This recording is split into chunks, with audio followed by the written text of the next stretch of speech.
Best attitude towards accounting with Pioneer.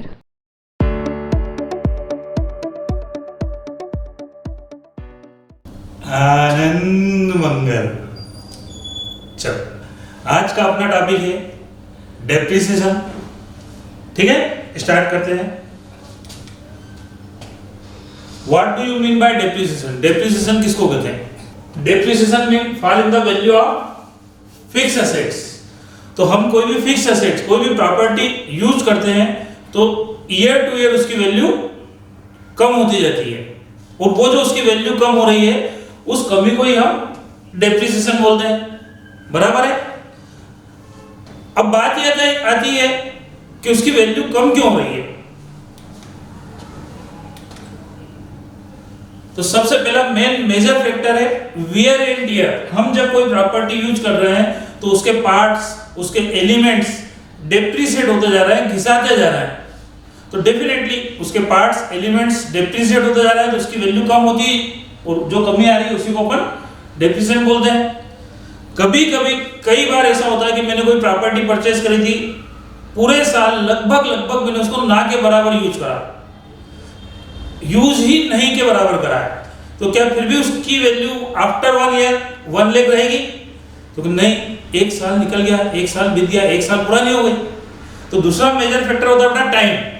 अगर आप property कम भी यूज कर रहे हैं, नहीं भी यूज कर रहे हैं, फिर भी जैसे जैसे टाइम निकलता जाएगा वैसे वैसे उसकी वैल्यू कम होती जाएगी। तो मेजर फैक्टर है wear and tier, second factor है टाइम, और थर्ड मेजर फैक्टर है ऑब्सोलेंस।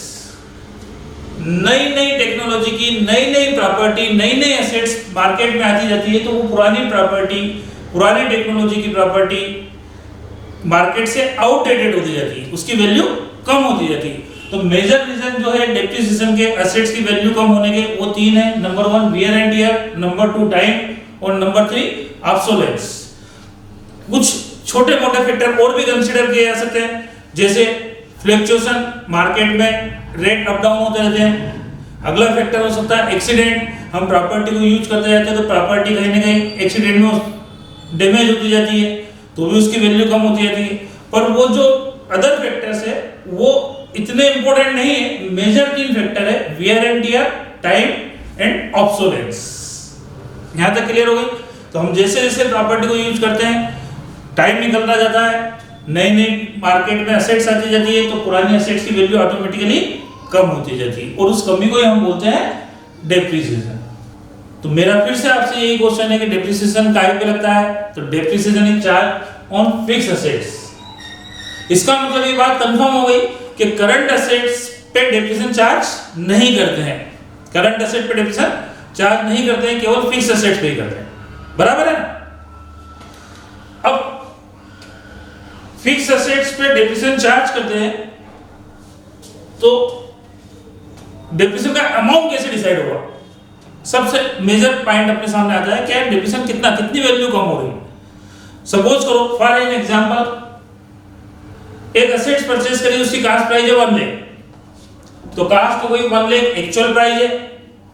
अब हमने एक अनुमान लगाया, एक एस्टिमेशन लिया, क्या ये एसेट जो हमने परचेज करी है ये कितनी चलेगी, कितने टाइम तक ये हमारे यूज में आएगी। तो लगभग ये 10 साल के करीब चल जाएगी। तो इसकी एक एस्टिमेटेड लाइफ हमने डिसाइड कर ली कि ये जो प्रॉपर्टी परचेज करी 1 लाख की, इसकी एस्टिमेटेड लाइफ है 10 इयर्स, और आफ्टर 10 इयर्स ये प्रॉपर्टी जब यूजेबल नहीं रहेगी, वर्किंग पोजीशन में नहीं रहेगी, तो हम इसको बेच देंगे। तो कुछ तो पैसा हमको रिटर्न मिल जाएगा। तो जो पैसा हमको एंड में उसकी लाइफ के रिटर्न मिल सकता है वो कहलाती है स्क्रैप वैल्यू, सॉल्वेज वैल्यू। ठीक है? तो 1 लाख लगे, 10,000 एंड में वापस मिल जाएंगे, और करीब 10 इयर्स ये प्रॉपर्टी हमारे यूज में आएगी। तो अब डेप्रिसिएशन कितना लगाना आपने को इसके ऊपर? सबसे पहला क्वेश्चन, डेप्रिसिएशन कितना लगेगा? तो यार मेरी जेब से लगे कितने? 1 लाख, एंड में 10,000 तो मेरे को रिटर्न मिल ही जाएंगे। तो 1 लाख इनिशियल स्टेज पे मैंने लगाए हैं, एंड में 10,000 रिटर्न मिल जाएंगे। इसका मतलब 90,000 उसकी वैल्यू कहीं ना कहीं 10 इयर्स में खत्म हो जाएगी। 1 लाख माइनस 10,000, तो 90,000 उसकी वैल्यू कहीं ना कहीं खत्म हो जाएगी, तो हमको उस प्रॉपर्टी पे, उस असेट्स पे केवल 90,000 ही डेप्रिसिएशन चार्ज करना, 1 लाख डेप्रिसिएशन चार्ज नहीं करना। तो depreciable value is equal to cost price minus scrap value. तो कास्ट में से स्क्रैप माइनस कर दो कि भाई इतने लगे, इसमें से इतना ना, तो एंड में हमको रिटर्न मिलेगा ही मिलेगा। ठीक है, तो डेप्रिसिएबल वैल्यू हुई इस असेट्स की 90,000, 1 lakh minus 10,000, cost minus scrap, ये कहलाती है डेप्रिसिएबल वैल्यू।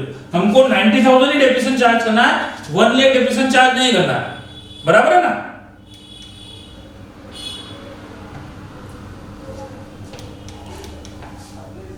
अब डेप्रिसिएशन का फार्मूला क्या होगा? तो depreciation is equal to cost price minus scrap value, मतलब depreciable value upon estimated life. वो जो डेप्रिसिएबल वैल्यू थी 90,000, उसको उसकी एस्टिमेटेड लाइफ से डिवाइड कर दो, तो आया 9,000। Cost minus scrap 1 lakh minus 10,000, 90,000 divided by estimated life 10 से डिवाइड कर दो। तो इसका मतलब ये हुआ बच्चा कि हम इस असेट्स को हर साल 9,000 से डेप्रिसिएट करेंगे, डेप्रिसिएशन पर एनम 9,000, मतलब हमने उसकी डेप्रिसिएबल वैल्यू को उसकी लाइफ में स्पिल्ड आउट कर दिया, बांट दिया कि भाई 90,000 हमारी जेब का नेट लगेगा, इसके मजे हम लेंगे 10 इयर्स तक। तो इसका मतलब 90,000 का बेनिफिट हमको विद इन 10 इयर्स मिलेगा। तो हमने उसकी डेप्रिसिएबल वैल्यू को उसकी एस्टिमेटेड लाइफ में स्पिल्ड आउट कर दिया। इसका मतलब हम 9,000 पर एनम डेप्रिसिएशन चार्ज कर देंगे, बराबर है। अब एक क्वेश्चन मेरा आपसे है कि पहले मुर्गी है कि अंडा है? यही तो अंडे का फंडा है, तो इसका क्वेश्चन का आंसर तो नहीं मिलेगा, लेकिन मेरा आपसे अपने टॉपिक से रिलेटेड क्वेश्चन है कि पहले डेप्रिसिएशन आया कि डेप्रिसिएशन की रेट है। क्योंकि अपन क्वेश्चन करेंगे तो मोस्टली मैक्सिमम क्वेश्चन में हमको रेट ऑफ डेप्रिसिएशन क्वेश्चन में गिवन रहती है, चाहे डेप्रिसिएशन 10%, चाहे डेप्रिसिएशन 12%। तो वो जिसने भी रेट डिसाइड करके आपको बताइए 10, 12, 15, वो उसने कैसे डिसाइड करी। तो मेरा आपसे क्वेश्चन क्या आया था बेटा भी कि पहले डेप्रिसिएशन का अमाउंट आया कि डेप्रिसिएशन की रेट है? तो भैया पहले डेप्रिसिएशन का अमाउंट आया, अपन ने अमाउंट निकाल लिया, cost minus scrap depreciable value, depreciable value को उसकी एस्टिमेटेड लाइफ से डिवाइड कर दिया, 9,000 डेप्रिसिएशन पर एनम हमने डेप्रिसिएबल वैल्यू को उसकी लाइफ में स्पिल्ड आउट कर दिया। तो 9,000 अपन हर साल डेप्रिसिएशन लगाएंगे। तो अब डेप्रिसिएशन आप इस प्रॉपर्टी पे लगाओगे 9,000 पर एनम, जबकि इसकी प्रॉपर्टी की एक्चुअल कास्ट कितनी है? 1 लाख। इसका मतलब आप 1 लाख की प्रॉपर्टी पे, असेट्स पे 9,000 पर एनम डेप्रिसिएशन चार्ज करोगे। तो 1 लाख पे 9,000 डेप्रिसिएशन आपका होगा। तो डेप्रिसिएशन की रेट अपन डिसाइड कर लेते हैं कि डेप्रिसिएशन का अमाउंट है 9,000 into 100 upon cost of assets. तो 9,000 into 100 divided by cost of assets, मतलब डेप्रिसिएशन की रेट हो गई 9%। तो आपको मेरे क्वेश्चन का आंसर मिल गया होगा, बात समझ में आ गई होगी कि पहले डेप्रिसिएशन का अमाउंट आया कि डेप्रिसिएशन की रेट है। तो पहले अपन ने cost minus scrap depreciable value, और डेप्रिसिएबल वैल्यू को अपन ने उसकी एस्टिमेटेड लाइफ से डिवाइड कर दिया, तो डेप्रिसिएशन पर एनम आ गया। अब ये 9,000 आप डेप्रिसिएशन लगाओगे 1 लाख पे, तो 9,000 डिवाइडेड बाय 1 लाख into 100, तो ये रेट आ गई आपके सामने। बात समझ में आ गई? तो जब क्वेश्चन में रेट ऑफ डेप्रिसिएशन गिवन नहीं है तो अपन इस फार्मूले का यूज करेंगे, cost minus scrap upon estimated life, तो ये डेप्रिसिएशन पर एनम आ जाएगा। और जब क्वेश्चन में आपके सामने रेट ऑफ डेप्रिसिएशन गिवन है तो फिर आपको दिमाग नहीं लगाना है कि यार इसकी कास्ट कितनी है, स्क्रैप वैल्यू कितनी है, एस्टिमेटेड लाइफ कितनी है। सामने वाले ने दिमाग लगा लिया, उसने डेप्रिसिएशन का अमाउंट डिसाइड करके रेट डिसाइड कर लिए, और वो रेट आपके सामने डिस्क्लोज कर दी है, आपको बता दी है कि भैया आप तो 9% डेप्रिसिएशन लगा दो। तो 1 लाख का 9% वही 9,000, बराबर है। तो जब क्वेश्चन में रेट ऑफ डेप्रिसिएशन गिवन है तो हम उसकी वैल्यू पे उतने परसेंट डेप्रिसिएशन चार्ज कर देंगे, और जब रेट ऑफ डेप्रिसिएशन गिवन नहीं है तो हम ये फार्मूला यूज करेंगे, cost minus scrap upon estimated life. Cost minus scrap मतलब depreciable value upon estimated life, मतलब उस डेप्रिसिएबल वैल्यू को हम उसकी लाइफ में, बराबर। चलो यहां तक बात क्लियर हो गई बच्चा लोग। आगे बढ़ते हैं अपन। क्वेश्चन में गिवन है कास्ट 1 लाख, स्क्रैप वैल्यू 10,000 और एस्टिमेटेड लाइफ दे रखी आवर्स में। अब यहाँ ईयर्स में नहीं दे रखी है, लाइफ दे रखी आवर्स में। मैंने कोई प्रॉपर्टी खरीदी तो कितनी चलेगी, तो भैया कितनी चलेगी ये आपके यूज के ऊपर डिपेंड करेगा। तो कई प्रॉपर्टी ऐसी रहती है जिसकी वर्किंग लाइफ जो होती है वो आवर्स में है, ईयर्स में आप नहीं बता सकते एग्जैक्ट। तो अब ठीक है, कोई बात नहीं, तब लाइफ अपने को दे रखी है आवर्स में, तो डेप्रिसिएशन भी आवर्स में निकलेगा। वही फार्मूला लगेगा अपना cost minus scrap upon estimated life. तो cost minus scrap depreciable value 90,000 upon estimated life 10,000। तो 90,000 की कास्ट को 10,000 आवर्स में अपन स्प्लिट आउट कर देते हैं, तो ये आपके सामने आएगा depreciation per hour 9 rupees depreciation per hour. ठीक है ना। तो जिस टर्म में लाइफ दे रखी होगी डेप्रिसिएशन का अमाउंट उस टर्म में आपके सामने आएगा। यदि लाइफ ईयर्स में दे रखी है तो ये जो डेप्रिसिएशन आप कैलकुलेट कर रहे हो डेप्रिसिएशन पर एनम आएगा। यदि लाइफ आवर्स में दे रखी है तो डेप्रिसिएशन पर एनम नहीं आते हुए डेप्रिसिएशन पर आवर आ जाएगा। बराबर। अब जिस अकाउंटिंग ईयर में आपने उस प्रॉपर्टी को जितने आवर्स यूज करा है उतने आवर्स का डेप्रिसिएशन चार्ज हो जाएगा। बराबर है। कई बार क्वेश्चन में लाइफ ईयर्स में भी नहीं रखी है, आवर्स में भी नहीं दे रखी है, तो लाइफ दे रखी है यूनिट्स में कि भी हमने जो मशीनरी परचेज करी है उस मशीन से मैक्सिमम 10,000 यूनिट प्रोड्यूस हो जाएगी, 10,000 यूनिट बनकर रेडी होएगी। जब तक ये मशीन चलेगी बस इसकी लाइफ इतनी है। मतलब यहाँ लाइफ ईयर्स में नहीं है, लाइफ आवर्स में नहीं है, लाइफ दे रखी है यूनिट्स में। तो फार्मूला वही लगेगा, cost minus scrap upon estimated life. तो cost minus scrap depreciable value 90,000 upon estimated life जो दे रखी है यूनिट्स में दे रखी है डिवाइडेड बाय 10,000 यूनिट्स। तो डेप्रिसिएशन पर यूनिट आ गया, डेप्रिसिएशन पर यूनिट 9 रुपीस। आपने एक यूनिट प्रोड्यूस किए मतलब आपकी उस मशीनरी पे 9 रुपीस डेप्रिसिएशन चार्ज हो जाएगा। तब जिस अकाउंटिंग ईयर में जितनी यूनिट का प्रोडक्शन आपके यहाँ होगा डेप्रिसिएशन का अमाउंट उसके बेसिस पे डिसाइड हो जाएगा। बराबर है। अच्छी तरह से बात समझ में आ गई सबको। आगे बढ़ते हैं। फिर से मेरा वही क्वेश्चन आपसे आज का प्यारा सा छोटा सा मासूम सा, डेप्रिसिएशन काय पे लगता है? डेप्रिसिएशन इज चार्ज ऑन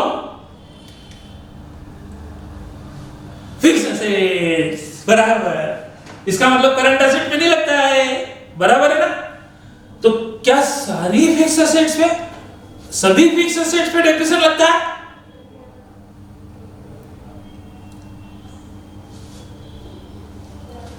तो अब हम हमारा स्टेटमेंट चेंज करेंगे। हम बोलेंगे depreciation is charge on depreciable fix assets. Depreciation is charge on depreciable fix assets. और डेप्रिसिएबल फिक्स एसेट्स वो होती है जिसकी लाइफ होती है। आप कोई सी भी प्रॉपर्टी खरीदोगे तो कहीं ना कहीं उस प्रॉपर्टी की एक एस्टिमेटेड बेसिस पे आप लाइफ डिसाइड कर सकते हो। मैंने मशीनरी परचेज करी है, 10 इयर्स तक चलेगी, 15 इयर्स की यूज में आएगी, 10,000 आवर्स यूज में आएगी, जब तक मशीन चलेगी जब तक कि इतना प्रोडक्शन नहीं हो जाता है। मतलब हम कहीं ना कहीं उसकी लाइफ डिसाइड कर सकते हैं, अनुमान लगा सकते हैं, चाहे वो ईयर्स में हो, चाहे वो आवर्स में हो, चाहे वो यूनिट्स में हो। ठीक है। तो क्या सारी फिक्स एसेट्स की कहीं ना कहीं लाइफ होती है? तो आप मैक्सिमम पे गौर करोगे तो लाइफ होती है, लेकिन कुछ ऐसी फिक्स एसेट्स भी होती है जिसकी लाइफ का अनुमान आप एस्टिमेशन आप लगा ही नहीं सकते हो। तो जब उसकी लाइफ का अनुमान ही नहीं लगा सकते हो, एस्टिमेट ही नहीं कर सकते हो, तो फिर इसका मतलब वो फिक्स एसेट्स होगी जिसपे डेप्रिसिएशन चार्ज हो ही नहीं सकता। वो फिक्स एसेट्स वो होगी जिसपे डेप्रिसिएशन चार्ज हो ही नहीं सकता, क्योंकि उसकी लाइफ डिसाइड ही नहीं कर सकता है वो। बराबर है। तो ऐसी कौन सी एसेट्स होती है? बिल्डिंग की लाइफ होती है, आज मैंने ये बिल्डिंग बनाई है तो ये 30 इयर्स 40 इयर्स तक यूज में आएगी। 30-40 इयर्स के बाद में बिल्डिंग की हालत खराब हो जाएगी, कभी भी गिर सकती है। ठीक है ना। मतलब उसकी लाइफ है। एक मशीन परचेज करी तो उसकी लाइफ बता सकता है कोई भी 10 इयर्स 15 इयर्स 8 इयर्स। मैंने व्हीकल्स परचेज करा तो उसकी लाइफ भी कोई बता सकता है। ठीक है ना। लेकिन लैंड एक ऐसी एसेट्स है जिसकी कोई लाइफ नहीं हो सकती। आज हमारे दादाजी ने 50 साल पहले एक लैंड परचेज करी थी तो वो आज भी लैंड है, और वो लैंड ही रहेगी कब तक? तो भैया वो तो हमेशा ही लैंड रहेगी, 100 साल भी, 200 साल भी और 1000 साल बाद भी वो लैंड रहेगी। आप रहोगे या नहीं रहोगे इसकी गारंटी नहीं है, लेकिन लैंड तो रहेगी। तो लैंड एक ऐसी फिक्स एसेट्स होती है जिसकी अनुमानित लाइफ कोई भी नहीं बता सकता है, उसका अनुमान नहीं लगा सकते हैं। तो लैंड एक ऐसी फिक्स एसेट्स है जिस पे डेप्रिसिएशन चार्ज नहीं किया जा सकता है, क्योंकि उसकी लाइफ का अनुमान आप लगा ही नहीं सकते हो। आज मैंने 50 लाख का एक प्लॉट खरीदा है, एक लैंड परचेज करी है, कब तक चलेगा? तो भैया प्लॉट तो प्लॉट ही रहेगा, जमीन तो जमीन ही रहेगी ना भैया। मैं रहूं या नहीं रहूं, जमीन तो रहेगी रहेगी 100 साल बाद भी और 1000 साल बाद भी। तो वो लैंड एक ऐसी फिक्स एसेट्स हो गई जिसकी लाइफ का अनुमान नहीं लगा सकते हैं, इसका मतलब उस पर डेप्रिसिएशन चार्ज नहीं होगा। ऐसा सब बोलते हैं लैंड पे डेप्रिसिएशन नहीं लगता, लेकिन मैं बोलूंगा लैंड पे भी डेप्रिसिएशन लगता है। नॉर्मली हम लैंड दो सिचुएशन में परचेज करते हैं। Number 1, free hold land is not a depreciable fix asset. Free hold land मतलब जिससे हमने लैंड परचेज करी है वो लैंड उसी की थी, उसी के ओनरशिप में थी, किसी भी अदर पर्सन का, किसी इंस्टीट्यूट का, किसी ऑर्गेनाइजेशन का, किसी गवर्नमेंट का उस लैंड पे कोई होल्ड नहीं था, मतलब वो लैंड थी फ्री होल्ड लैंड। तो जब तक हम उसको नहीं सेल करेंगे वो लैंड हमारी रहेगी, और वो लैंड हमारी रहे या नहीं रहे, लैंड तो रहेगी रहेगी। इसका मतलब उसकी लाइफ का एस्टिमेशन नहीं लगाया जा सकता है। तो फ्री होल्ड लैंड एक ऐसी फिक्स एसेट्स है जो डेप्रिसिएबल एसेट नहीं है, इस पे डेप्रिसिएशन चार्ज नहीं किया जा सकता है। लेकिन कभी कभी हम कोई लैंड लीज पे लेते हैं। आज मैंने एक गवर्नमेंट से लैंड लीज पे लिए 1 लाख रुपीस में, और लीज एग्रीमेंट है 100 इयर्स, मतलब वो गवर्नमेंट ने लैंड मेरे को ट्रांसफर कर दिए फॉर 100 इयर्स, लीज पे दिए, बकायदा उसकी रजिस्ट्री होगी। मैं चाहूं तो 2 साल बाद उसको सेल कर दूंगा तो फिर रजिस्ट्री होगी, कम ज्यादा रेट पे भी आप सेल कर सकते हो। और 100 इयर्स तक उस लैंड के हम ऑनर माने जाएंगे। हम 100 इयर्स तक उस लैंड का कैसे भी कहीं पे भी यूज कर सकते हैं, इवन उसको सेल भी कर सकते हैं। लेकिन जैसे ही 100 इयर्स कंप्लीट होंगे वैसे ही वो लैंड वापस से गवर्नमेंट के फेवर में ट्रांसफर हो जाएगी।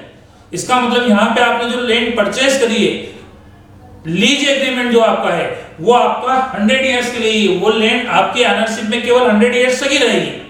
तो अब यहाँ पे ये लैंड हमने जो परचेज करी है, बकायदा इसकी रजिस्ट्री भी हुई है, लेकिन इस रजिस्ट्री में क्लियर लिखा हुआ है 100 इयर्स, मतलब एक तरह से लीज एग्रीमेंट है, 100 इयर्स तक आप उसके ऑनर रहेंगे। तो lease hold land is a depreciable asset. तो 1 लाख रुपए की एसेट्स है, इसके वैल्यू कुछ भी नहीं है, एंड में गवर्नमेंट 1 रुपया भी रिटर्न नहीं करेगी इस लैंड से, और 100 इयर्स तक इसका हमको बेनिफिट मिलेगा। तो अब यहाँ डेप्रिसिएबल वैल्यू हो गई 1 लाख और उसकी एस्टिमेटेड लाइफ हो गई 100 इयर्स। इसका मतलब इस पे 1000 रुपीस पर एनम हम एक तरह से डेप्रिसिएशन चार्ज कर सकते हैं। बात समझ में आ गई यहाँ तक अच्छी तरह से? तो सारी फिक्स एसेट्स पे डेप्रिसिएशन चार्ज करते हैं तो नहीं, depreciation is charge on depreciable fix assets. और फ्री होल्ड लैंड एक ऐसी फिक्स एसेट्स है जिस पे डेप्रिसिएशन चार्ज नहीं होगा। बाकी सारी एसेट्स का आप अनुमान लगा सकते हो कि इसकी एस्टिमेटेड लाइफ कितनी है, तो उसके ऊपर डेप्रिसिएशन चार्ज हो जाए। बराबर है? अब जब हम कोई एसेट्स परचेज करते हैं तो एसेट्स की कास्ट प्राइस किसको कहेंगे? कास्ट मतलब हम यहां बात करेंगे हिस्टोरिकल कास्ट। तो हिस्टोरिकल कास्ट कोई सी भी एसेट्स की क्या होगी? तो सबसे पहले historical cost is equal to, cost का मतलब हमेशा हम हिस्टोरिकल कास्ट को ही कंसीडर करेंगे। तो historical cost is equal to assets की परचेज प्राइस प्लस उस एसेट्स को फर्स्ट टाइम हमारी ऑनरशिप में, पोजीशन में लेने में जो भी एक्सपेंसेस हुए हैं वो एक्सपेंसेस भी उसकी कास्ट में ऐड हो जाएंगे। कोई भी प्रॉपर्टी हम फर्स्ट टाइम परचेज करते हैं, चाहे वो न्यू प्रॉपर्टी हो चाहे सेकंड हैंड हो, फर्स्ट टाइम उसको परचेज करने से रिलेटेड जितने भी एक्सपेंसेस होंगे सब कैपिटल नेचर के एक्सपेंसेस है। उस एसेट्स को अपने यहां तक लाने के जो एक्सपेंसेस होंगे वो कैपिटल नेचर के एक्सपेंसेस है। उस एसेट्स को एस्टेब्लिश करने में जो एक्सपेंसेस होंगे वो कैपिटल नेचर के एक्सपेंसेस है। ठीक है? तो वो सारे एक्सपेंसेस उस एसेट्स की कास्ट में ऐड हो जाएंगे। उस एसेट्स को रेडी टू यूज, उस असेट्स को रेडी टू यूज करने में भी जितने एक्सपेंसेस होंगे वो कैपिटल एक्सपेंसेस है, और कैपिटल एक्सपेंसेस असेट्स की कास्ट में ऐड होते हैं, और असेट्स की price plus capital expenses add करने के बाद जो प्राइस आएगी वो कहलाती है हिस्टोरिकल कास्ट। और असेट्स को हम हिस्टोरिकल कास्ट पे रिकॉर्ड करते हैं, और डेप्रिसिएशन भी हमेशा हम हिस्टोरिकल कास्ट पर ही चार्ज करेंगे। मैंने महाराष्ट्र से एक मशीन परचेज करी 10 लाख रुपीस की। उस मशीन को महाराष्ट्र से मेरे प्रीमाइसेस तक लाने में, उसको स्टेब्लिश करने में, उसको रेडी करने में 2 लाख रुपीस और एक्सपेंसेस हो गए। आज वो मशीन रेडी फॉर प्रोडक्शन है, रेडी फॉर यूज है, तो मैं बोलूंगा वो मशीनरी, वो असेट्स मेरे को 10 + 2 12 लाख की पड़ी, और वो 12 लाख उसकी हिस्टोरिकल कास्ट होगी। यहां तक बात क्लियर हो गई आप लोगों को? और डेप्रिसिएशन हमेशा हिस्टोरिकल कास्ट पे ही कैलकुलेट किया जाता है। Book value, written down value या बैलेंस ऑफ असेट्स, तीनों का मतलब एक ही होता है। मैंने कोई मशीनरी परचेज करी थी 1 लाख की, उस पे 20,000 डेप्रिसिएशन चार्ज करा फर्स्ट ईयर में, तो 1 लाख पे 20,000 डेप्रिसिएशन चार्ज करा, तो eight the end of first year उस असेट्स की वैल्यू क्या बची? तो 1 लाख माइनस 20,000 80,000, तो वो 80,000 उस असेट्स की बुक वैल्यू है, उस असेट्स की रिटर्न डाउन वैल्यू है, उस असेट्स के अकाउंट का बैलेंस है, बराबर। सेकंड ईयर फिर मैंने 20,000 डेप्रिसिएशन चार्ज करा, तो सेकंड ईयर के एंड में 80 - 20 60,000, तो 60,000 उसकी बुक वैल्यू हो गई। सेकंड ईयर के एंड में रिटर्न डाउन वैल्यू हो गई, सेकंड ईयर के एंड में उस एसेट्स अकाउंट का बैलेंस हो गया सेकंड ईयर के एंड में। तो book value, written down value और असेट्स अकाउंट का बैलेंस, तीनों का मतलब एक ही है। डेप्रिसिएशन माइनस करने के बाद जो उस असेट्स अकाउंट का बैलेंस बचा है, वैल्यू बची है, वो कहलाती है book value, written down value और balance of assets.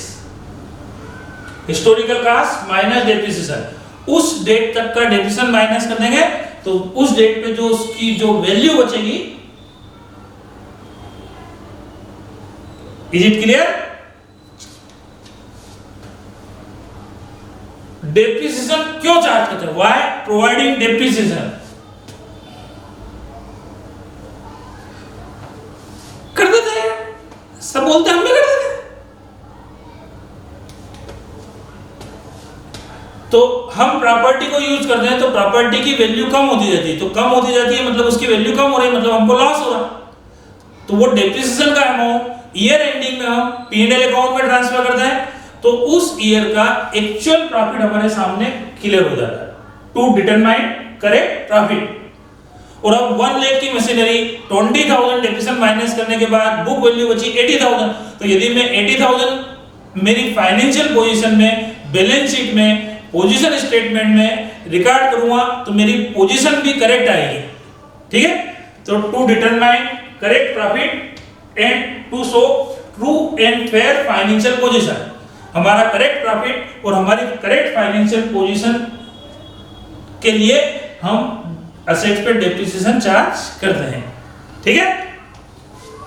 To determine the cost of production, मालूम पड़ा कि मेरी असेट्स की वैल्यू तो कम होती जा रही, तो मैं जो गुड्स प्रोड्यूस करता हूं, प्रोडक्शन करता हूं, तो वो डेप्रिसिएशन का एक्सपेंसेस जो है, वो जो लॉस हो रहा है डेप्रिसिएशन नाम से, वो भी कहीं ना कहीं एक्सपेंसेस में ऐड होगा, तो मेरे गुड्स की प्रोडक्शन कास्ट करेक्ट आएगी, क्योंकि कहीं ना कहीं आपके प्रोडक्शन में उस मशीन का भी तो यूज हो रहा है, और मशीन का यूज हो रहा है तो मशीन की वैल्यू कम हो रही है, जो कमी हो रही है वो कहलाती है डेप्रिसिएशन। तो आप उस प्रोडक्शन कास्ट में उस डेप्रिसिएशन को भी ऐड करोगे, तो आपकी करेक्ट प्रोडक्शन कास्ट आपके सामने आ जाएगी।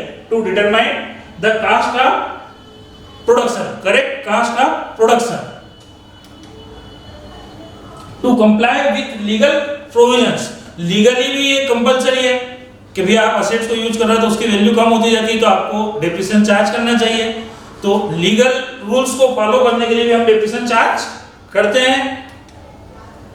To provide fund for replacement, आज मैंने कोई मशीन परचेज करी है, उसकी लाइफ 10 ईयर्स है, तो अब 10 ईयर्स में मैं उस पर डेप्रिसिएशन चार्ज करता जाऊंगा, उसको लॉस मानता जाऊंगा, ठीक है ना। तो 10th ईयर के एंड में वो असेट्स खत्म हो जाएगी, तो फिर 11th ईयर के बिगिनिंग में मेरे को एक नई असेट्स परचेज करना पड़ेगी, तो मेरे पास में कहीं न कहीं न्यू असेट्स के रिप्लेसमेंट के लिए भी फंड अरेंज होता चला जाएगा। मैं हर साल एवरी ईयर डेप्रिसिएशन चार्ज करता जाता हूं और कहीं ना कहीं उतने फंड का अरेंजमेंट करता जाता हूं, ताकि 10th ईयर में जब ये प्रॉपर्टी मेरी वर्किंग पोजीशन में नहीं रहेगी, इसकी जगह मेरे को नई प्रॉपर्टी लेना रहेगी, तो मैं उसके लिए रेडी हूं to provide fund for replacement. बराबर है?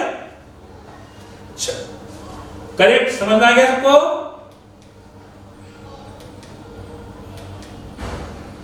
अब 3 टेक्निकल वर्ड यूज किए थे।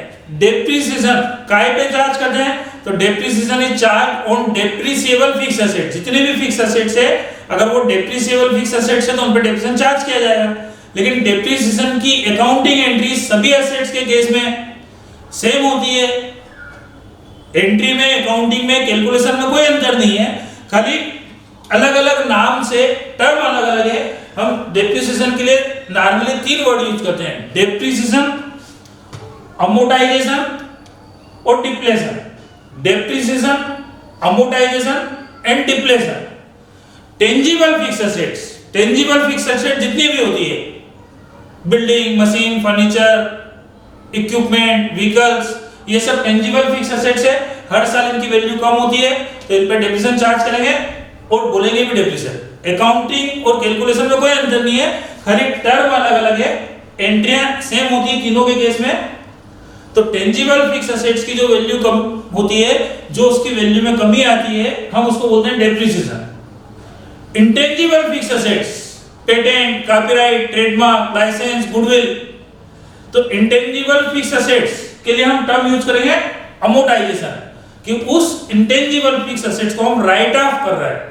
आज मैंने इंडियन क्रिकेट टीम के जितने भी इंटरनेशनल मैच है उनको टेलीकास्ट करने के राइट्स परचेज करे 5 करोड़ रुपए में, और ये राइट्स मेरे को 5 साल के लिए मिले, तो 5 करोड़ रुपीस मैंने पेमेंट करा 5 इयर्स के लिए। वो राइट्स मेरे को मिल गए 5 इयर्स तक के। जितने भी इंडिया के इंटरनेशनल मैच होंगे, इंडियन टीम खेलेगी, उन सारे मैच की रिकॉर्डिंग और टेलीकास्ट मैं मेरी चैनल पे करूंगा।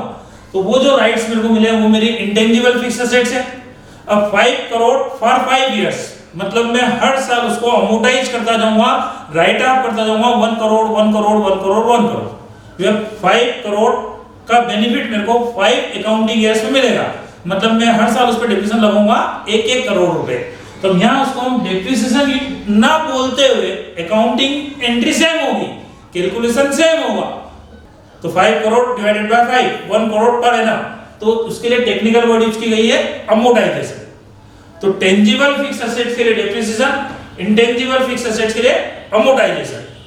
और जितनी भी नेचुरल रिसोर्सेज से रिलेटेड एसेट्स होती है, माइंस, गार्डन, बड़े बड़े, इन सब के लिए डिप्लेशन, हिंदी में बोलते हैं रिक्तीकरण, कि हम उन नेचुरल रिसोर्सेज को खाली करते जा रहे हैं। आज मैंने कश्मीर में गवर्नमेंट से एक जमीन लीज पे ली कि भैया मैं यहाँ तो एप्पल के प्लांट लगाऊंगा और एप्पल उगाऊंगा, है ना, तो वो 10 साल के लिए मैंने वो जो जगह ली है एक गार्डन में डेवलप करूंगा, ठीक है ना, जिसका बेनिफिट मेरे को 10 ईयर्स तक मिलेगा। तो वो कहीं ना कहीं मैं उस नेचुरल रिसोर्स को डिप्लेट करता जा रहा हूँ, रिक्त करता जा रहा हूँ, खाली करता जा रहा हूँ। तो वो जो भी अमाउंट मैंने पेड करा है उसको मैं उसकी लाइफ में, मतलब 10 ईयर्स में स्पिल्ड आउट कर दूंगा और उतना डेप्रिसिएशन होगा हर साल, ईयर टू ईयर। लेकिन मैं यहाँ उसके लिए डेप्रिसिएशन वर्ड यूज ना करते हुए डिप्लेशन वर्ड यूज करूंगा, ठीक है। तो अकाउंटिंग एंट्री, कैलकुलेशन में कोई अंतर नहीं है, 3 टर्म अलग अलग यूज की गई है। डेप्रिसिएशन टेंजिबल फिक्स एसेट्स के लिए, इंटेंजिबल फिक्स एसेट्स के लिए अमोर्टाइजेशन, राइट ऑफ करना, और नेचुरल रिसोर्सेज से रिलेटेड फिक्स एसेट्स के लिए डिप्लेशन, ठीक है। डेप्रिसिएशन की अकाउंटिंग क्या होगी, इस पे अपन और डिटेल में डिस्कस करेंगे। डेप्रिसिएशन की नॉर्मली 2 मेथड्स होती है। कितनी मेथड्स होती है? असेट्स पे हम जब भी डेप्रिसिएशन चार्ज करते हैं तो 2 मेथड्स होती है। नंबर 1 स्ट्रेट लाइन मेथड, अभी अपन एक फॉर्मेट समझ रहा है, फिर डिटेल में अपन इस पे और डिस्कस करेंगे, है ना। स्ट्रेट लाइन मेथड क्या होता है? स्ट्रेट लाइन मेथड को सिंपल मेथड भी बोला जाता है, ओरिजिनल कास्ट मेथड भी बोला जाता है, ठीक है। 1 जनवरी 21 मिस्टर वेदांत परचेज मशीनरी कास्टिंग 10,000। तो 1 जनवरी 21 को मिस्टर वेदांत ने 10,000 रुपीज की एक मशीनरी परचेज करी है। ही चार्ज डेप्रिसिएशन 10% पर एनम, और वो डेप्रिसिएशन 10% पर एनम चार्ज करते हैं by straight line method, fix installment method, simple method. ठीक है, तो स्टार्ट करते हैं अपन question. 1 January purchase machinery, entry बोलो मशीनरी अकाउंट या टू केस और बैंक। ठीक है, तो अब ये जो एंट्री आपने करी मशीन अकाउंट या टू केस और बैंक, इस एंट्री की अपन मशीनरी अकाउंट में पोस्टिंग करेंगे। तो मशीनरी अकाउंट वही अपना ledger, date particular amount, date particular amount. तो सबसे पहले मैंने मशीन परचेज करी है, तो एंट्री होगी machinery account year to cash 21 1 January बराबर है 10,000। अब मैंने इस अकाउंटिंग ईयर में कोई मशीन परचेज भी नहीं करी है, सेल भी नहीं करी है, तो मैंने साल भर इस मशीन को यूज करा है। तो साल भर के बाद इस मशीन की कीमत after 1 year eight the end of first year क्या 10,000 रहेगी? तो नहीं, इसकी वैल्यू में कमी आएगी, और जो कमी आएगी वही डेप्रिसिएशन है, और डेप्रिसिएशन चार्ज करना 10%। तो 10%, तो इसकी ओरिजिनल कास्ट, हिस्टोरिकल कास्ट क्या है 10,000। तो 10,000 का 10% 1,000 डेप्रिसिएशन चार्ज करेंगे। डेप्रिसिएशन हमारे लिए एक्सपेंसेस है, लॉस है। एंट्री क्या होगी? तो डेप्रिसिएशन अकाउंट या टू मशीनरी। तो आपने जो एंट्री करी डेप्रिसिएशन अकाउंट या टू मशीनरी, इस एंट्री की अपन पोस्टिंग करते हैं। तो मशीनरी अकाउंट की क्रेडिट में 31 दिसंबर, यहाँ अपन कैलेंडर ईयर मान के चल रहे हैं, जनवरी टू दिसंबर, 31 दिसंबर 1,000। तो अब 10,000 की मशीन पे 1,000 रुपीज डेप्रिसिएशन चार्ज करा है। तो एंड में मशीनरी अकाउंट का बैलेंस होगा 9,000। 10,000 माइनस डेप्रिसिएशन करने के बाद जो बचेगी वो वैल्यू कहलाती है return down value, book value या मशीनरी अकाउंट का बैलेंस। फर्स्ट ईयर के एंड में हमारे हिसाब से मशीन बची है 9,000 की। ये फर्स्ट ईयर का हमारा मशीनरी अकाउंट कंप्लीट हो गया। 2021 दोनों साइड पे टोटल लगा देंगे 10,000 10,000। बात समझ में आ गई? तो मशीनरी अकाउंट अपने को कैसे बनाना है? ये फर्स्ट ईयर 21 का अपना अकाउंट कंप्लीट। अब 22 पे आते हैं अपन। तो सबसे पहले 22 ओपनिंग में 1 जनवरी को बैलेंस कैरी करेंगे। लास्ट ईयर का जो क्लोजिंग बैलेंस था, नेक्स्ट ईयर के लिए कौन सा बैलेंस हो जाएगा? ओपनिंग। सबसे पहली स्टेप नेक्स्ट ईयर में अपनी ये रहेगी टू बैलेंस ब्रॉट डाउन 1 जनवरी 9,000। ठीक है, अब फिर हम इस मशीन को सेकंड ईयर 22 में भी यूज करेंगे। तो फिर 22 में फिर इसकी वैल्यू कम होगी, मतलब फिर डेप्रिसिएशन चार्ज करेंगे बराबर। तो डेप्रिसिएशन की वही एंट्री होगी, depreciation account year to machinery. अब यहाँ इंपॉर्टेंट बात ये है कि हम डेप्रिसिएशन कौन सी मेथड से चार्ज कर रहे हैं? Straight line method. Straight line method के अंतर्गत डेप्रिसिएशन हमेशा ओरिजिनल कास्ट पे, हिस्टोरिकल कास्ट पे कैलकुलेट किया जाएगा। फर्स्ट ईयर भी, सेकंड ईयर भी, थर्ड ईयर भी, जब तक ये मशीन वर्किंग में रहेगी, जब तक इसकी ओरिजिनल कास्ट पे 10% डेप्रिसिएशन चार्ज करेगा। तो वही 10,000 का 10% 1,000, तो 31 दिसंबर बाय डेप्रिसिएशन 1,000। तो अब सेकंड ईयर में इस मशीन की बुक वैल्यू बिगनिंग में 9,000 थी, सेकंड ईयर में डेप्रिसिएशन हो गया 1,000। तब सेकंड ईयर के एंड में इस मशीन अकाउंट का बैलेंस निकाल के सेकंड ईयर में भी अपन इसको क्लोज करते हैं। तो 31 दिसंबर बाय बैलेंस कैरी डाउन 8,000। ये सेकंड ईयर का मशीनरी अकाउंट कंप्लीट। 21 22 दोनों साइड की टोटल लगा दो, इक्वल होगी। डेबिट की टोटल भी 9,000 है, क्रेडिट में भी 1 + 8 9,000, दोनों साइड की टोटल 9,000 9,000। अब थर्ड ईयर में अपन आते हैं, थर्ड ईयर 23। तो सबसे पहले सेकंड ईयर का क्लोजिंग बैलेंस, थर्ड ईयर के लिए ओपनिंग बैलेंस हो जाएगा। सबसे पहली स्टेप अपन opening balance brought down, to balance brought down 8,000। अब थर्ड ईयर में अपन इस मशीन को यूज कर रहे हैं, तो फिर थर्ड ईयर में डेप्रिसिएशन लगेगा। डेप्रिसिएशन की एंट्री वही होगी।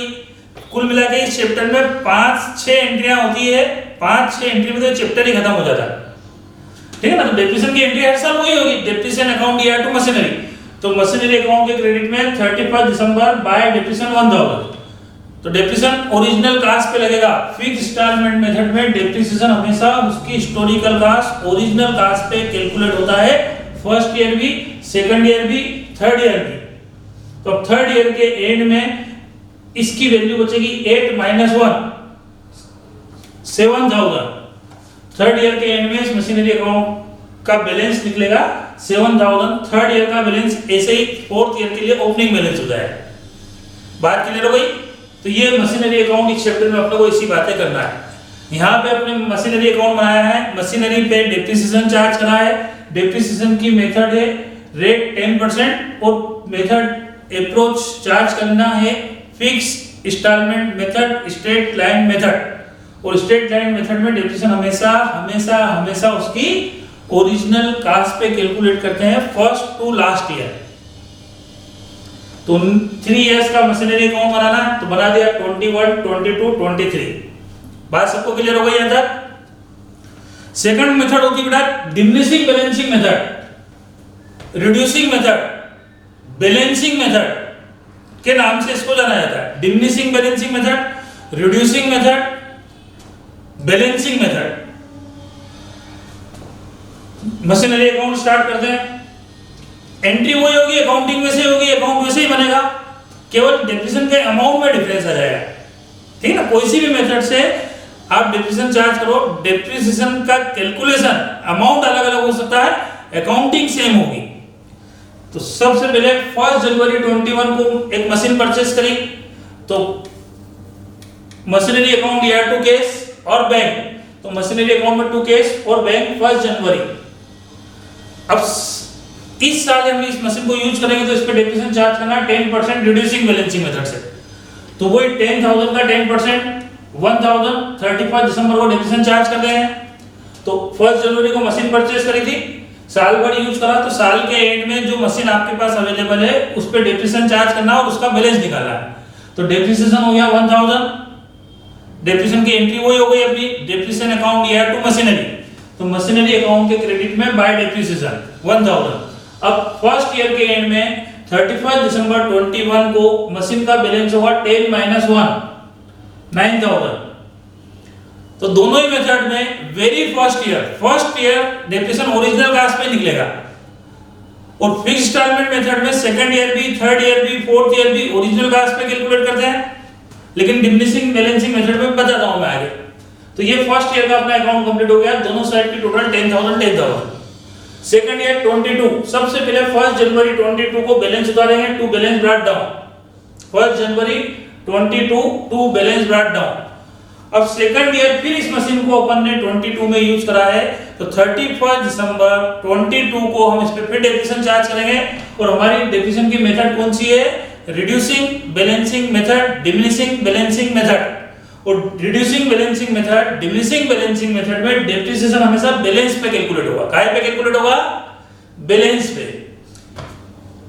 स्ट्रेट लाइन मेथड में ओरिजिनल कास्ट पे और डिमिनिशिंग बैलेंसिंग मेथड में बैलेंस पे। तो अब सेकंड ईयर के बिगिनिंग में इस मशीन का बैलेंस क्या था? 9,000। तो 9,000 का 10% डेप्रिसिएशन हुआ 31 दिसंबर बाय डेप्रिसिएशन 900। 9,000 का 10% 900। तब सेकंड ईयर के एंड में इसका बैलेंस निकाल लेते हैं। 9,000 माइनस 900, 9,000 माइनस 900, तो बैलेंस होगा 8,100। तो 31 दिसंबर बाय बैलेंस कैरिड डाउन 8,100। अब सेकंड ईयर का क्लोजिंग बैलेंस थर्ड ईयर के लिए ओपनिंग बैलेंस हो जाएगा। थर्ड ईयर 23, 1 जनवरी को सबसे पहले बैलेंस उतारेंगे, टू बैलेंस ब्रॉट डाउन 1 जनवरी 8,100। अब थर्ड ईयर में 23 में इस मशीन को फिर अपन ने यूज करा, तो थर्ड ईयर में फिर डेप्रिसिएशन लगेगा। अपनी मेथड कौन सी है? Reducing balancing method. और मैंने अभी आपको समझाया है रिड्यूसिंग बैलेंसिंग मेथड में डेप्रिसिएशन हमेशा बैलेंस पे कैलकुलेट होगा। तो 8,100 का 10% 31 दिसंबर को बाय डेप्रिसिएशन 810। 8,100 का 10% 810। तो अब थर्ड ईयर के एंड में फिर इसका बैलेंस निकाल देंगे। तो 8,100 माइनस 810, 8,100 माइनस 810, बैलेंस हो जाएगा 7,290। ठीक है? दोनों मेथड आपको समझ में आ गई। फिक्स इंस्टॉलमेंट मेथड में डेप्रिसिएशन हमेशा ओरिजिनल कास्ट पे कैलकुलेट करते हैं, first year, second year, third year continue. और डिमिनिशिंग बैलेंसिंग मेथड के अंतर्गत डेप्रिसिएशन फर्स्ट ईयर तो ओरिजिनल कास्ट पे कैलकुलेट होगा, आफ्टर देन सेकंड ईयर से वो जो बैलेंस बचेगा उस बैलेंस पे 10%। फिर बैलेंस निकल जाएगा, फिर थर्ड ईयर में फिर जो बैलेंस बचा उस पे 10%। मतलब डेप्रिसिएशन हमेशा बैलेंस पे लगता जाएगा डिमिनिशिंग बैलेंसिंग मेथड में, और डेप्रिसिएशन का अमाउंट ईयर टू ईयर कम होता जाएगा।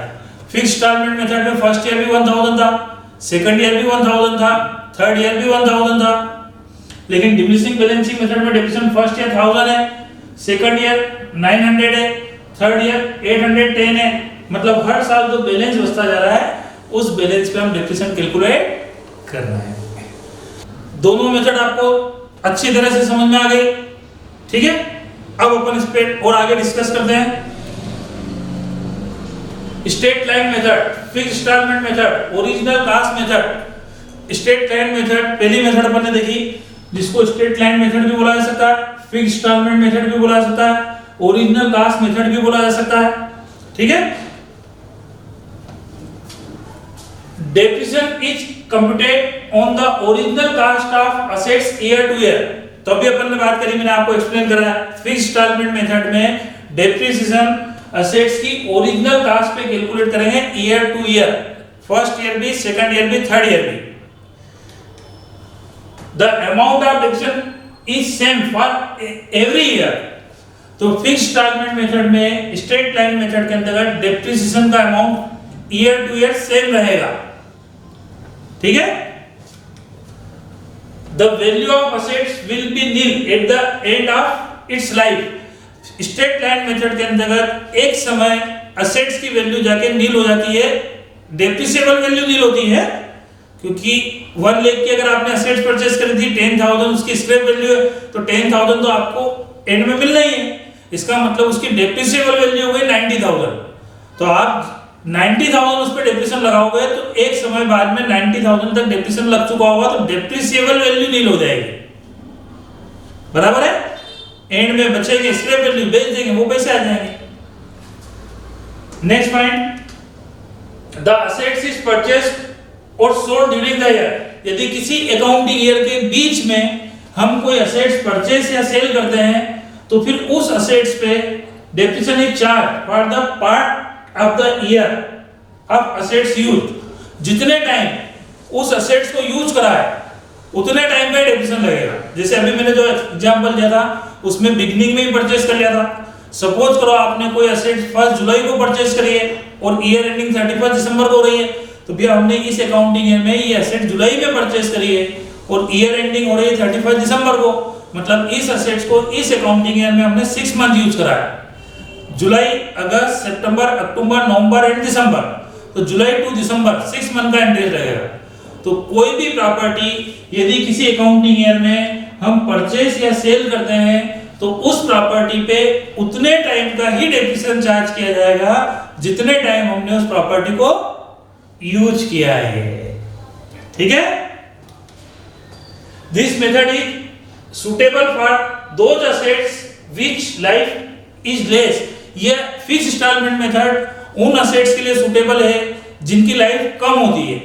जैसे मैंने कोई फर्नीचर परचेज करा 40,000 का, उसकी लाइफ 4 इयर्स है, बहुत ज्यादा लाइफ नहीं है, 10 इयर्स, 15 इयर्स, 20 इयर्स, उसकी एस्टिमेटेड लाइफ 4 इयर्स है। तो 40,000 का फर्नीचर 4 अकाउंटिंग इयर्स में मेरे को राइट ऑफ करना है, डेप्रिसिएट करना है। तो 40,000 डिवाइडेड बाय 4, 10,000, 10,000, 10,000, 10,000, 4 अकाउंटिंग इयर्स में मैं 10, 10, 10, 10 डेप्रिसिएट कर दूंगा, मैटर खत्म। तो fix installment method, straight line method उन असेट्स के लिए सुटेबल मेथड है जिनकी लाइफ कम होती है, 2 इयर्स, 4 इयर्स, 5 इयर्स, ठीक है। चल अब अपन सेकंड मेथड पे बात करते हैं, diminishing balancing method, reducing method, return down value method, ठीक है। Depreciation is computed on the original cost of assets in very first year। तो जिस भी अकाउंटिंग ईयर में हमने असेट्स परचेज करी है उस फर्स्ट ईयर में तो हम ओरिजिनल कॉस्ट पे कैलकुलेट करते हैं। आफ्टर दैट बैलेंस और return down value year to year, और उसके बाद में उस असेट्स का जो बैलेंस बचता जाता है उस बैलेंस पे year to year depreciation calculate होगा, बराबर है। वेरी फर्स्ट ईयर में दोनों ही मेथड का डेप्रिसिएशन सेम होता है, क्योंकि फर्स्ट ईयर में फिक्स इंस्टॉलमेंट मेथड पे भी ओरिजिनल कास्ट पे कैलकुलेट होता है और डिमिनिशिंग बैलेंसिंग मेथड पे भी। After that fix installment method में तो ओरिजिनल कास्ट पे कैलकुलेट होता है, लेकिन डिमिनिशिंग बैलेंसिंग मेथड में बैलेंस पे कैलकुलेट होता है। ठीक है, the amount of depreciation will be reduced for every year. Depreciation का अमाउंट रिड्यूसिंग मेथड के अंतर्गत हमेशा रिड्यूस होता जाता है, क्योंकि उसकी वैल्यू कम होती जाती है, और जो वैल्यू बचती है, बैलेंस बचता है, रिटर्न डाउन वैल्यू बचती है, उस पर हम डेप्रिसिएशन चार्ज करेंगे। तो डेप्रिसिएशन का अमाउंट भी ईयर टू ईयर, ठीक है। Third point, the value of assets can not become zero. Diminishing balancing method के अंतर्गत असेट्स की वैल्यू कभी भी जीरो नहीं होगी। 10 रुपीस भी अगर उसकी बुक वैल्यू बची है तो 10 रुपीस का 10% 1 रुपीस, 9 रुपीस बची तो 9 रुपीस का 10% 90 पैसा। मतलब कभी भी डिमिनिशिंग बैलेंसिंग मेथड के अंतर्गत असेट्स की वैल्यू जीरो नहीं हो सकती है। The assets is purchased or sold during the year. Depreciation is charged for the part of the year assets is used. जो भी मैंने आपको फिक्स इंस्टॉलमेंट मेथड में समझाया वही पॉइंट है। किसी अकाउंटिंग ईयर में हमने कोई एसेट बीच में परचेज करी है या सेल करी है, तो उस अकाउंटिंग ईयर में उस एसेट्स पे उतने ही टाइम का डेप्रिसिएशन चार्ज करेंगे जितने टाइम हमने उस एसेट को यूज करा। बराबर है। This method is suitable for those assets which life is more. ये मेथड डिमिनिशिंग बैलेंसिंग मेथड उन असेट्स के लिए सुटेबल है, बेटर है, जिनकी लाइफ ज्यादा होती है, जिनकी लाइफ ज्यादा समय की होती है। बराबर है। This method is approved by Income Tax Act 1961. Income tax act द्वारा जो अप्रूव्ड मेथड है वो डिमिनिशिंग बैलेंसिंग मेथड ही है। अगर आप इनकम टैक्स वगैरह रिटर्न फाइल करते हो, बकायदा रूल्स रेगुलेशन फॉलो करते हुए अकाउंटिंग करते हो, तो आपको एसेट्स के ऊपर डेप्रिसिएशन डिमिनिशिंग बैलेंसिंग मेथड से ही चार्ज करना चाहिए, क्योंकि इनकम टैक्स एक्ट के तहत ये मेथड अप्रूव्ड है। आज के लेक्चर में अपन ने डेप्रिसिएशन से रिलेटेड थ्योरेटिकल पार्ट पे डिस्कस करिए। सेकंड लेक्चर में, सेकंड वीडियो में अपन इसके क्वेश्चन पे आएंगे। ठीक है, आज के लिए इतना ही। Thank you.